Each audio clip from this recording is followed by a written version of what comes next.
Are you wanting to sell your house by yourself without a real estate agent? The first thing that you're going to want to do is figure out the price of your house.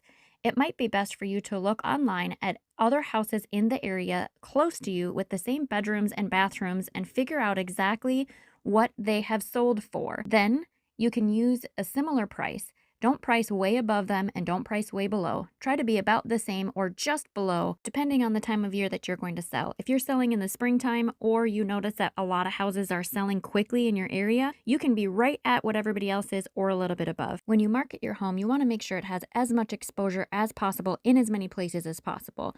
Unfortunately, if you are listing just on Zillow.com and that's it, that means that you probably won't have enough exposure. There are a lot of people who don't use that website, and Zillow tends to hide for sale by owners often.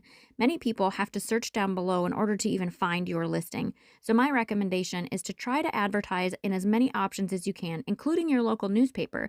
There are some people who overlook the local newspaper for selling houses, but it does still work. Use vetted legal documents. Do not create your own contract. Make sure that you are getting a lawyer to look through your documents. Don't try to close without a lawyer or somebody from a title company to help you. There's a lot of liability that goes into selling your house. There are laws and rules regarding specific obligations that you have as a seller. If a buyer comes to your house and they want to look around with a real estate agent, you need to figure out how much you're willing to pay that real estate agent. If you say you're not willing to pay anything to their real estate agent when the buyer brings them, that means the buyer is going to be required to pay them. And if they can't afford it, then they might not look at your property.